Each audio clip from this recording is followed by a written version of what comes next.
Patuloy ang kampanya ng Team Pilipinas sa 33rd Southeast Asian Games sa Thailand. Katunayan, may isa na kaagad nag-bronze kaninang umaga sa Jiu-Jitsu. At live mula sa Bangkok, Thailand, sa frontline ng balitang yan si SEA Games 2025 correspondent Denise Valdesancho. Denise, sino ba yung nanalo kanina at ano-ano pa ang aabangan natin na games ng ating team? Yan. Ruth, nadagdagan nga ang bronze medal natin. Pero sa ngayon ay binabantayan natin ang Judo Shiai competitions dito sa Radyo Mangala Auditorium, Radyo Mangala University of Technology sa Tanian, Buli. At kanina lang ay pasok na agad si Hart Rafael sa semis matapos talunin ng Vietnam sa negative 57 kg division.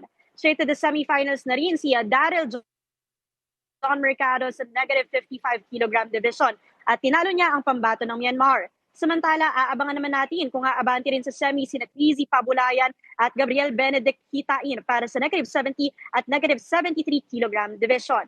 Sa negative 70 kg division naman ay kahapon naman ay uuwi ng magkapatid na si Gina Lane Lopez at Jane Lopez ang bronze medal sa judo kata matapos makapagtala ng 374.5 at first time daw nila yan.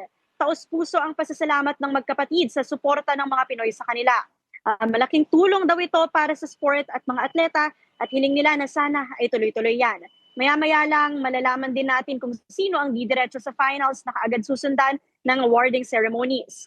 Tuloy-tuloy din ang ganap dito sa judo competitions at aabangan naman natin bukas ang 5 Pinoy na magpapakitang gilas dyan sa Judo Shiai, kabilang na si Rian Zorchi Garay, JB Ferrer, Chino C. Tancochan, Margaret Fajardo at Maxine Mababa ni Loob. Ruth? Isa pa pala din sa inaabangan ngayon yung women's volleyball team na may laro ngayong hapon pala. Kamusta ang preparasyon nila? And Ruth, matapos nga ang 3-set upset kontra Thailand, powerhouse Thailand kahapon, handang-handa o naghahanda na ang Alas Pilipinas women's natin. Masakit nung naging pagkatalo kahapon, pero ngayon ay haharapin nila mamayang hapon ang Team Singapore. Mamayang alas 4 yan. Pero ito ay must win na. So talagang crucial na itong magiging laban mamaya dahil ito ang natatanging chance nila para malaman kung makakapasok sila sa semis. Pero ayon sa mga atleta, sa mga nakausap nating atleta, kulang pa raw sa communication yung team. So yun yung inaaral at tinitingnan nila ngayon. Pero malaking pagkakataon pa rin ito yung ganitong representasyon ayon sa kanila na maipakita o mabigay posible ang mga medalya sa Pilipinas. As of now, Ruth, titingnan natin talaga mamaya, babantayan natin mamaya kung makakapasok nga ba tayo sa semis para sa Alas Pilipinas Women's.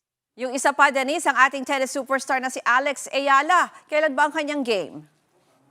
Ayan, we are yet to update Ruth, pero doon nga sa mga naging preparations ni Alex Ayala, puspusan na ang paghahanda at bukod dyan, tuloy-tuloy yung suporta niya sa iba pa nating tennis athletes, kabilang na sila Alex Milian at iba pang mga tennis superstars. At ngayon ay umaarangkada na rin sila sa tennis at marami rin ang supporters pumunta dito sa Thailand para dyan. Bukod dyan, marami pa tayong sports na aabangan today.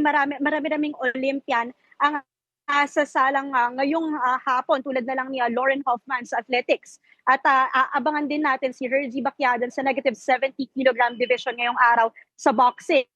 At isa pang bigating laban ngayon, yung gold medal match ng baseball ngayong araw, syempre sa Thailand, kontra Thailand dito sa home turf nila, Ruth. Yan po ang Express Report ni Denise Valdesancho mula sa Bangkok, Thailand. Mga kapatid, Ruth Cabal po para sa mabilis na pasada ng mga balitang dapat niyong malaman, mag-follow at mag-subscribe sa social media pages ng News 5.